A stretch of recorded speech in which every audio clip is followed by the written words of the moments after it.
Good afternoon. आप लोग को स्वागत है हमारे यूट्यूब चैनल में। जैसे कि आपको पता है कि हम आप लोग को हिंदी ग्रामर यानी हिंदी व्याकरण पढ़ा रहे थे। जैसे कि आपको बताए थे समास के बारे में। समास का जो टॉपिक है वो टॉपिक आपका खत्म हो चुका है। आज जो टॉपिक पढ़ाएंगे आपको आज उपसर्ग पढ़ाएंगे। ये उपसर्ग है। ये उपसर्ग आपके बिहार बोर्ड में आपके 2 नंबर के पूछते हैं, 2 या 3 नंबर यहाँ से पूछते हैं। 2 से 3 नंबर उपसर्ग के जो पूछते हैं। आज इस वीडियो में बहुत सारे उपसर्ग की क्वेश्चन करवाएंगे आपको। उपसर्ग क्या होता है आज ये क्लास कर लीजिएगा तो उपसर्ग का एक भी क्वेश्चन नहीं छूटेंगे। बिहार बोर्ड जो एग्जाम में पूछेंगे क्वेश्चन वो बहुत सारे क्वेश्चन करवाएंगे यहाँ पे। अभी आज उपसर्ग की सारी पॉइंट को बताएंगे जिससे कि आपको एग्जाम में एक भी क्वेश्चन नहीं छूटेंगे। तो ध्यान से सुनिए। यहाँ पे सबसे पहले उपसर्ग को समझिए क्योंकि उपसर्ग बहुत जरूरी है। ये क्लास 10 और क्लास 12 की जो हिंदी व्याकरण है, ये हिंदी जो ग्रामर है, इस हिंदी ग्रामर में 2 से 3 नंबर बिहार बोर्ड इसमें पूछते हैं। अगर आज ये आप उपसर्ग का क्लास कर लीजिएगा तो मैं आपसे वादा करता हूं कि ये 2 से 3 नंबर आपको जरूर मिल जाएगा।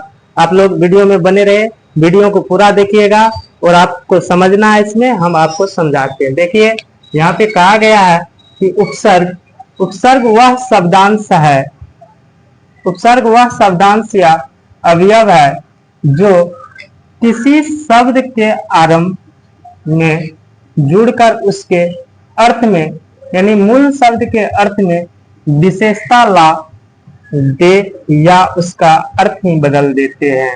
यानी यहाँ पे कह रहे हैं कि उपसर्ग वह शब्दांश है। तो शब्दांश क्या होता है? यानी शब्द का जो एक छोटा सा भाग होते हैं, यानी शब्द का जो एक छोटा सा पार्ट होता है तो इसी को कहते हैं शब्दांश। या अवयव है जो किसी शब्द के आरंभ में जुड़कर, कहने का है कि जो किसी शब्द के शुरुआत में जुड़ेंगे यानी शुरुआत में लगेंगे उसके अर्थ में, यानी वो शब्द लग के यानी किसी भी शब्द के पहले ये लग के मूल शब्द, ये मूल शब्द क्या होते हैं आपको बताते हैं। ये मूल शब्द क्या होते हैं और मूल शब्द के अर्थ में विशेषता ला दे या उसका अर्थ ही बदल दे तो इसे हम उपसर्ग कहेंगे। तो कहने का अर्थ है कि ये जो शब्दांश है, ये शब्दांश और ये मूल शब्द। शब्दांश समझिए किसको कहते हैं। सबसे पहले देखिए, एक होता है आपको शब्द। शब्द का मतलब होता है कोई शब्द है, जैसे हार है, हार एक शब्द हुआ। लेकिन ये शब्दांश यहाँ पे अगर शब्दांश लिखा हुआ रहेगा तो इस शब्दांश का अर्थ होता है कि एक शब्द का एक छोटा सा रूप होगा, उसमें पूरा शब्द नहीं होगा लेकिन शब्द का छोटा सा रूप होगा। यानी शब्द का छोटा रूप होगा तो उसे हम क्या कहेंगे? शब्दांश कहेंगे। तो शब्दांश आपको समझ में आ गया होगा।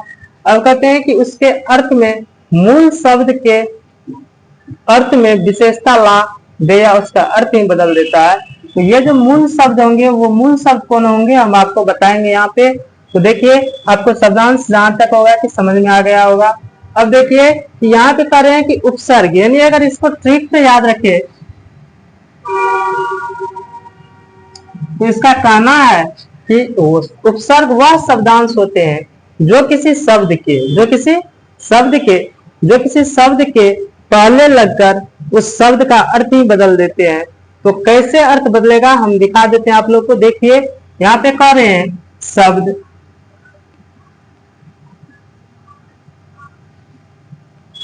और एक होगा उपसर्ग।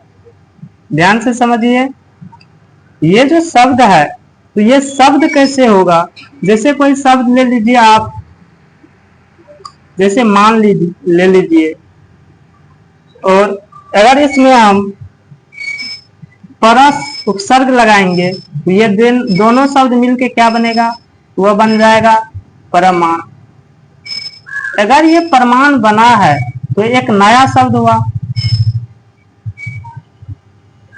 वही करें यहाँ पे कि मूल शब्द के अर्थ में विशेषता ला दे या उसका अर्थ ही बदल दे। कहने का मतलब अर्थ ही बदल देता है। तो पूरा परा जो है, ये परा आपका उपसर्ग हो गया। और शब्द, ये मान जो है आपका शब्द हो गया। वही करें उपसर्ग उस शब्दांश को कहते हैं जो किसी शब्द के पहले, देखिए यहाँ पे ये मान जो हो गया, ये मान आपका शब्द हो गया और शब्द के पहले लगा क्या, उपसर्ग लगा है। तो अगर किसी शब्द के पहले अगर उपसर्ग लगते हैं तो और दोनों का जो चेंजिंग होगा तो वो एक नया शब्द का निर्माण यानी अर्थ ही बदल देता है। तो यहाँ पे प्रमाण, प्रमाण देना का मतलब कोई प्रूफ देना, किसी भी चीज का प्रूफ देना ही प्रमाण देना होता है।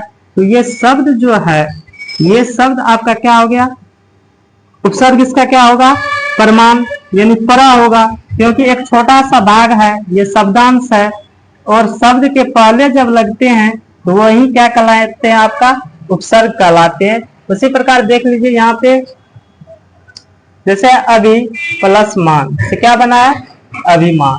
तो ये जो अभिमान बना है, ये जो अभिमान बना है, तो ये अभिमान एक नया शब्द है। कैसे नया शब्द हुआ था हमने दिखा दिए थे।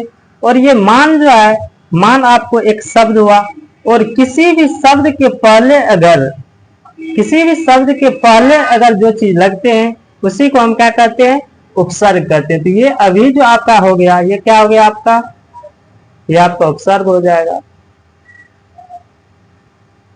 तो उपसर्ग जो हुआ, तो क्यों उपसर्ग हुआ अभी, क्योंकि किसी भी शब्द के पहले कहते हैं उपसर्ग वह शब्दांश या अवयव है जो किसी शब्द के आरंभ में जुड़कर, कहने का मतलब आरंभ का मतलब शुरुआत होगा या किसी भी शब्द के पहले होगा, किसी भी शब्द के पहले जुड़कर उस शब्दों का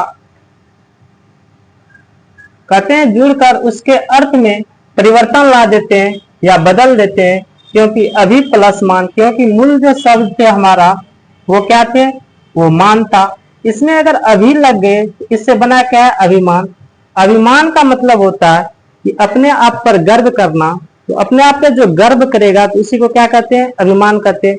कुछ ना कुछ विशेषता दिखा रहा है यहाँ पे, वही चीज कर रहे हैं यहाँ पे कि शब्द के अर्थ में विशेषता ला देते हैं या उसका अर्थ ही बदल देते हैं। यहाँ पे देखिए, यहाँ पे कुछ ना कुछ तो विशेषता दिखा रहे हैं। क्या दिखा रहे हैं, तो अभिमान। उसी प्रकार देखिए अगला, उसी प्रकार देखिए यहाँ पे एक शब्द है जिसका नाम है प्रचार। तो प्रचार जो है, अगर पूछ दे कि प्रचार, प्रचार कैसे हुआ है, इस प्रचार शब्द में कौन सा उपसर्ग होगा, तो देखिए ध्यान से, यहाँ पे चार जो हमारा है, ये चार क्या है, ये चार मेरा मूल शब्द है। और मूल शब्द यानी ये शब्द जो मूल शब्द है, इसके पहले अगर कुछ भी लगेंगे तो वो क्या होगा, वो आपका उपसर्ग होंगे। और उपसर्ग कौन है, ये परा उपसर्ग है।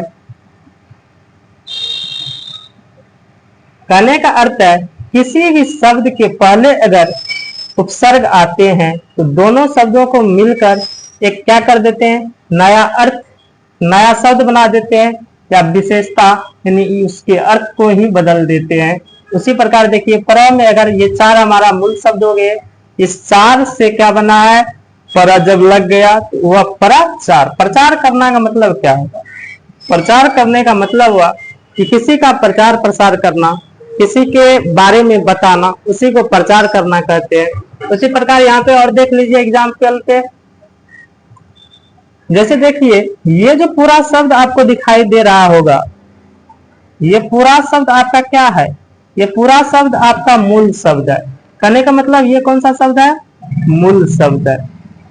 अगर मूल शब्द के पहले, अगर मूल शब्द के पहले अगर कुछ भी लगा हो तो वो आपका क्या होगा, उपसर्ग होगा। जैसे परा उपसर्ग हुआ, आ उपसर्ग हुआ, सम उपसर्ग हुआ, वी उपसर्ग हुआ, परि उपसर्ग हुआ, उप उपसर्ग हुआ, उत उपसर्ग हुआ। देखिए यहाँ पे यानी किसी भी शब्द के पहले अगर कुछ भी लगा हो तो वो आपका क्या होगा, उपसर्ग होगा। उपसर्ग जो होगा तो वो कैसे होगा, जैसे पर प्लस हार, तो पर प्लस हार से बना क्या आपको, परहार। अगर परहार को देखिए तो ये हार तो मेरा मूल शब्द है, लेकिन ये जो परा लगा हुआ है इसी का नाम पड़ता है उपसर्ग।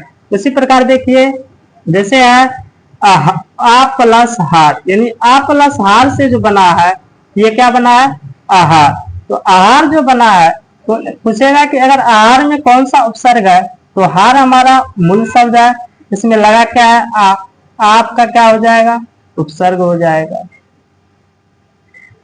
इसी प्रकार देखिए यहाँ पे सम प्लस हार, यानी हार हमारे मूल शब्द है, लेकिन यहाँ पे सम है, तो यहाँ पे जो उपसर्ग होगा, यहाँ पे जो उपसर्ग होगा तो क्या उपसर्ग होगा, यहाँ पे हो जाएगा सम उपसर्ग हो जाएगा। उसी प्रकार देखिए वी प्लस हार से क्या बना है, विहार बना है। तो हार हमारे मूल शब्द है, वी अगर शुरुआत में लगे हैं, आरंभ में लगे हैं, तो ये क्या हो जाएंगे, भी आपका उपसर्ग हो जाएंगे। इसी प्रकार देखिए उप प्लस हार से क्या बना है, उपहार। तो उपहार में अगर पूछे कि उपसर्ग कौन सा होगा, तो उप आपका उपसर्ग हो गया।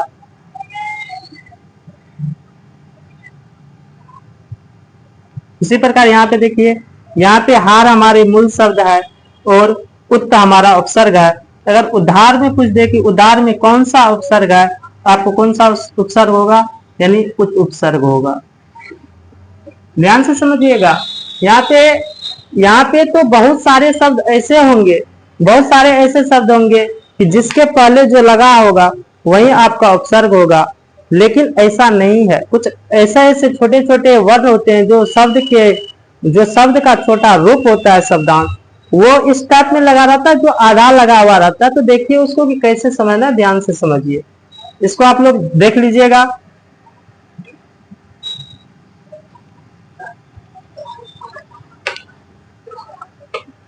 जैसे देखिए अगर क्वेश्चन रहेंगे आपको उद्धार जो रहेंगे, अगर इसका पूछ दे कि उद्धार में कौन सा उपसर्ग है, ऑप्शन ए में दे देगा आपको उ, बी में दे देगा आपको उत, सी में दे देगा आपको उद, डी में दे देगा आपको र।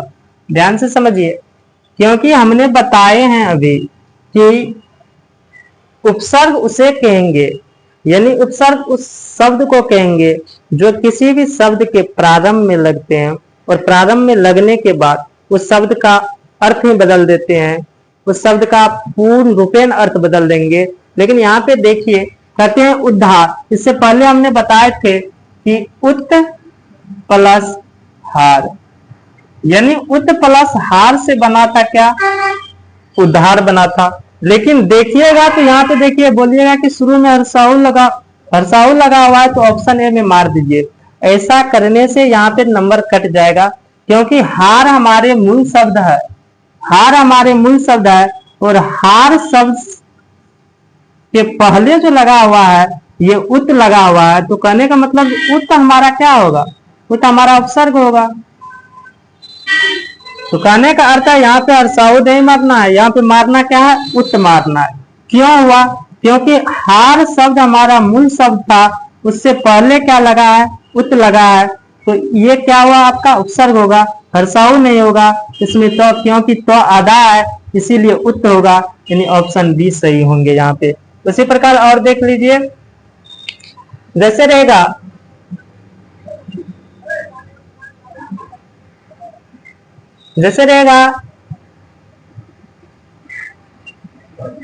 संहार, पूछेगा कि संहार में कौन सा उपसर्ग है, संहार में कौन सा उपसर्ग है। ध्यान से समझिए, अगर ऑप्शन ए में रहेगा आपको स, ऑप्शन बी में रहेगा संस्वार, ऑप्शन सी में रहेगा सम, ऑप्शन डी में रहेगा सहा। ध्यान से समझिए, यहाँ पे अगर देखिएगा तो देखने से तो शुरू में स्वअंस्वार लग रहा है, लेकिन स्वअंस्वार मारना गलत होगा। क्यों गलत होगा, क्योंकि संस्वार है, तो कहने का मतलब ये जो बनाए थे, तो इससे पहले कैसे बनाए थे, संहार का, यानी सम प्लस हार। सम प्लस हार से क्या बनेगा, संहार बनेगा। यानी संहार जो होगा, तो हम बताए थे ये हमारे मूल शब्द है, ये हमारे शब्द होते हैं, मूल शब्द होते हैं। यानी उपसर्ग का कहना है कि वह शब्दांश जो किसी भी शब्द के पहले यानी आरंभ में लगकर उस शब्दों का अर्थ बदलते हैं। ये क्या आरंभ में लगा हुआ है? नहीं, आरंभ में लगा तब न संहार हुआ। तो ये कहने का अर्थ है कि शब्द के पहले जो होगा वो आपका क्या हो गया? ये आपका हो जाएगा उपसर्ग होगा। तो कौन सा उपसर्ग इसमें सही होगा? कौन सा ऑप्शन? तो ऑप्शन आपका सी करेक्ट हो जाएगा। इसीलिए उपसर्ग को ध्यान से पढ़िए, क्योंकि उपसर्ग बहुत सारे ऐसे क्वेश्चन होते हैं जो बिहार बोर्ड 12th की समास वाले जो टॉपिक है, इससे ऐसा ऐसा क्वेश्चन देते हैं कि जो फंसा देते हैं। इसीलिए वहां पे दिक्कत होता है, क्योंकि स्टूडेंट को लगता है कि शुरू में जो लगा रहेगा वो तो बताया गया क्या है, वो आपका उपसर्ग है। लेकिन ऐसा नहीं है, क्योंकि इसका जो मूल शब्द होते हैं ना, वो मूल शब्द वो होते हैं कि अगर किसी भी शब्द के अगर शुरुआत में लगते हैं तो उसे हम क्या कहेंगे? उपसर्ग। लेकिन शुरुआत में तो लगता है, लेकिन शुरुआत में लगने के बाद ऐसा भी होता है कि कुछ कुछ शब्द छोटा तत्व यानी आधा लगता है, इसीलिए सम लगा। आप लोग को ये इसमें कंफ्यूजन नहीं होगा। और कुछ कराते हैं, एग्जाम्पल पे देखिए ध्यान से।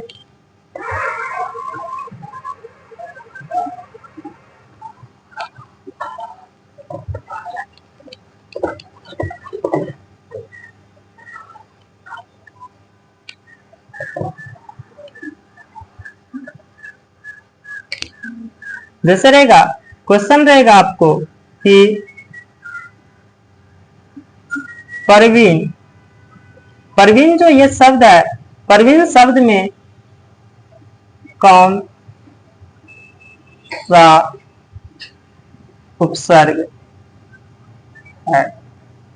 परवीन जो शब्द है इसमें ऑप्शन ए में रहेगा पर, ऑप्शन बी में रहेगा पर, ऑप्शन सी में रहेगा प, डी में रहेगा परवीन।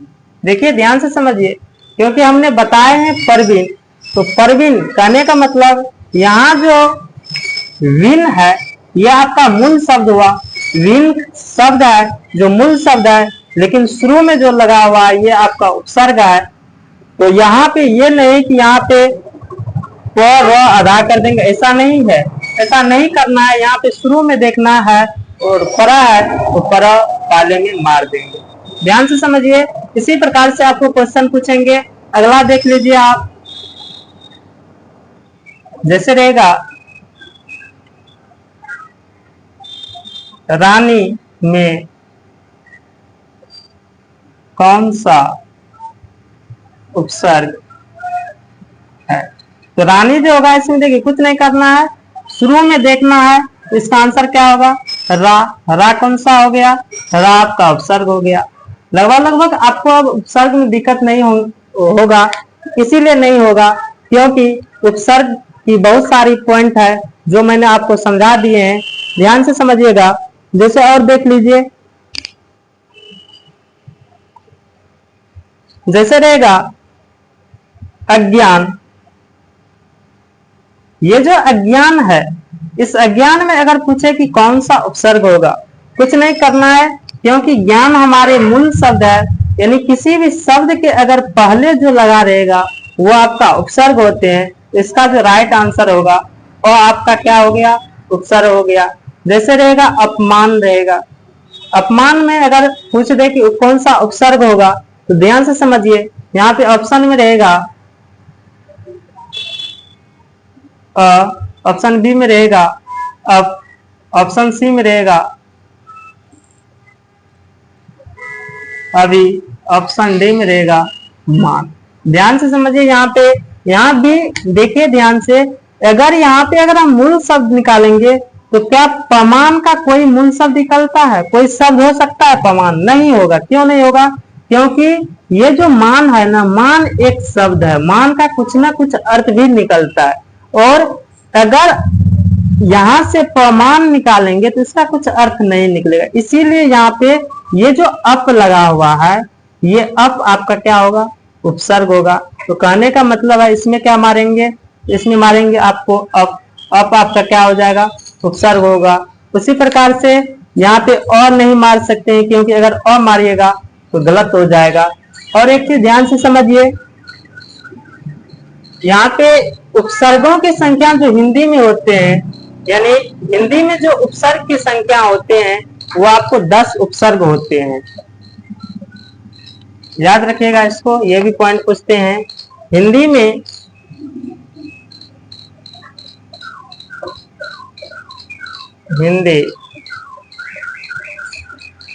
व्याकरण में उपसर्गों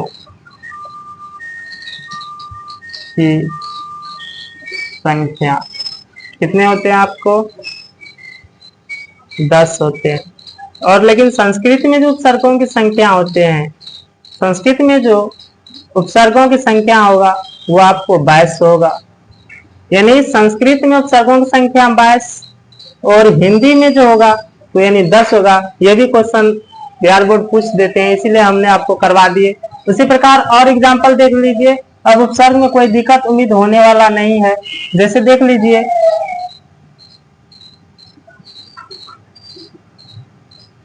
जैसे रहेगा नीरज। नीरज जो होगा तो इस नीरज में कौन सा उपसर्ग होगा? शुरू वाले को देखना है। नी है तो नी आपका क्या हो जाएगा? ये आपका उपसर्ग हो जाएगा, नी उपसर्ग हो गया। उसी प्रकार से देख लीजिए, जैसे रहेगा कविता। कविता में पूछेगा अगर उपसर्ग, यानी कुछ करना नहीं है, कहने का अर्थ है अगर किसी भी शब्द के पहले अगर कोई भी शब्द लगते हैं तो वह शब्द आपका क्या कहलाएंगे? वो उपसर्ग कहलाएंगे। याद रखिएगा। तो अब लगभग उपसर्ग में कोई क्वेश्चन ऐसा नहीं है कि जो आपसे नहीं बनेगा। उपसर्ग का जो कॉन्सेप्ट है मैंने आपको बता दिए। कोई भी क्वेश्चन नहीं ऐसा है कि जो नहीं बनेगा। उपसर्ग की जहां तक, क्योंकि उपसर्ग का कहना ही है कि उपसर्ग वह शब्दांश है जो किसी शब्द के पहले लगते हैं। ऐसा नहीं कि शब्द के बाद, शब्द के पहले यानी आरंभ में ही लगते हैं। अगर आरंभ में लगेंगे और आरंभ में लगकर उस दोनों का कुछ विशेष अर्थ प्रकट करते हैं, कुछ विशेषता बताते हैं, तो इस प्रकार के जो शब्द होंगे वो आपका उपसर्ग होगा और कुछ नहीं है। अगर शुरू में लगा रहेगा तो उपसर्ग होगा। उपसर्ग का यही कॉन्सेप्ट है। मैंने इस वीडियो में उपसर्ग बता दिए। अब अगला जो वीडियो लाएंगे तो आपके लिए प्रत्यय का वीडियो लाएंगे। अगर वीडियो अच्छा लगता हो तो चैनल को सब्सक्राइब कर दे और वीडियो को अपने दोस्तों को भी शेयर करें, क्योंकि अगर वो भी देखेंगे उसका भी 2 नंबर 4 नंबर कंप्लीट हो सकते हैं इससे, और वो भी अपना क्लास कर पाएंगे, कि जिससे कि बिहार बोर्ड में क्वेश्चन नहीं छूटेंगे। तो अगले वीडियो का आप लोग इंतजार कीजिए। जय हिंद। इस वीडियो में इतना ही।